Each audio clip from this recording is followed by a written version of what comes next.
Hello ladies and gentlemen, Austin here from Love with Scales, and today we will be talking about breeding the White Cloud Mountain Minnow, which would be these little guys right here. So the process is relatively straightforward, and I've already got the breeding setup set up, and we've already got fry in there. Now, as far as fish breeding goes, I would say the White Cloud Mountain Minnow is probably among the easiest fish to breed. I'd say it's even on par with guppies.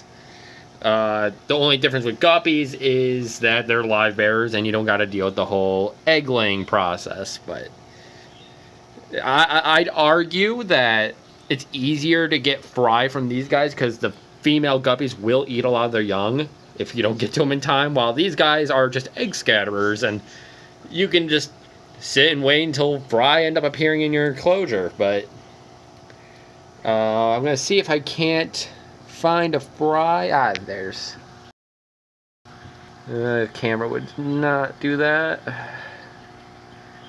It's really hard to see and my lens is not the best. That little tiny line right there, that is actually a fry stuck to the wall. Once they actually start free swimming, it'll be much easier to take some photos and videos of them. They literally just emerged this morning, so they're all still clinging onto the walls of their egg sacs. But anyway, down to the enclosure. As you can see, this is just a small little 5.5 gallon. That's not even filled up all the way. It's probably just a little over half. And all you do is you pick the adults, which the females will be quite obvious as they have huge guts when they're ready to have ready to mate and lay their eggs. And the males will stay a little bit more on the sleek side. There's also a difference in the stripe in the middle of their body, but it's much easier just to go off of the physical weight difference. So you grab as many adults, honestly, as you want. I know some people prefer one male to several females, as competition between the males can get a little fierce at times.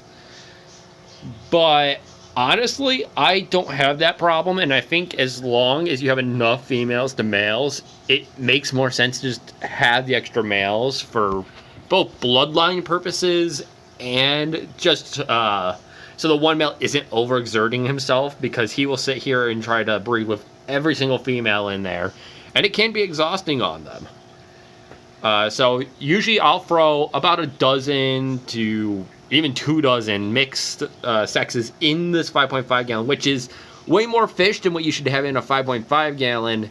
However, they're only in here for about a day or two.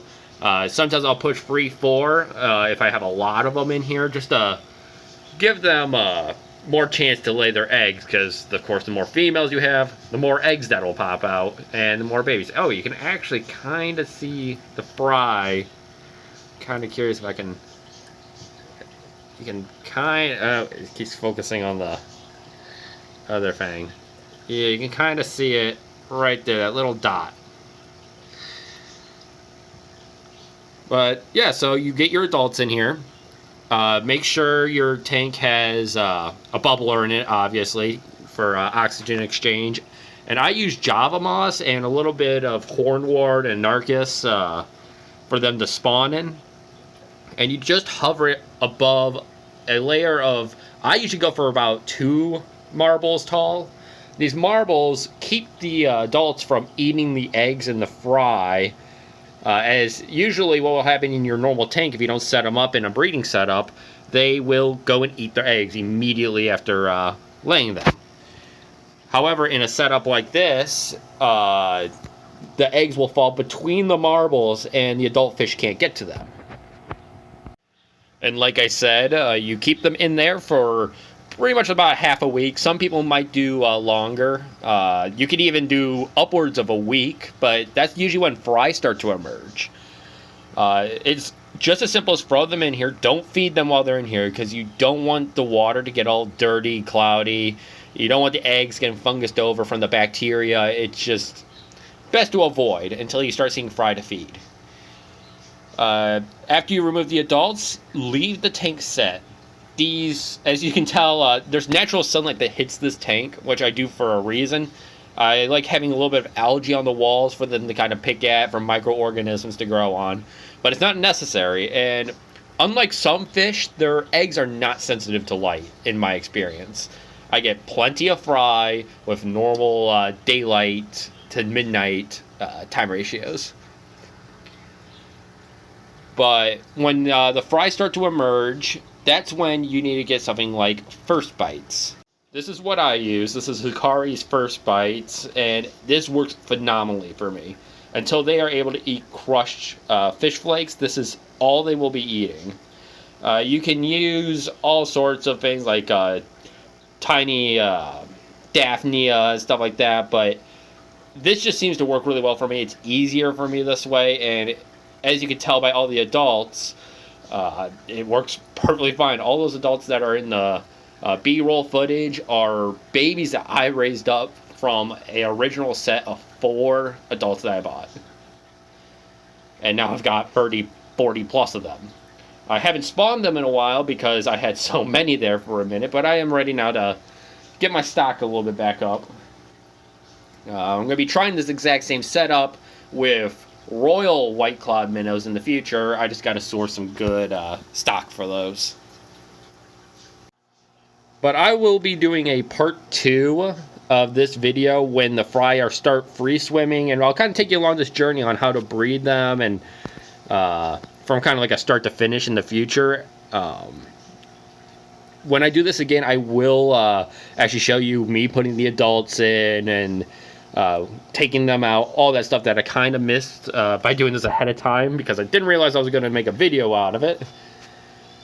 But yeah, we'll see how this journey goes. You can see the growth rate on these guys. They grow phenomenally quickly once they start getting going on the food. And yeah, it'll be a pretty neat little experience. And I will be also doing other breeding videos on, it's going to look a little weird in here, but this is my colony of Aeneas Cory, or also known as the bronze Corys. I got a mix of mostly albinos, but there's a couple wild type colors in here. And I will be showing you how I breed these. And this tank is specifically very shallow for that reason right now. But if you're excited to see that and how I go about breeding Corydoras, I will be making a video relatively soon, as long as I stick to this. And yeah, I hope you guys enjoyed the video, and I will be seeing you guys here probably within the week when the fry start free swimming.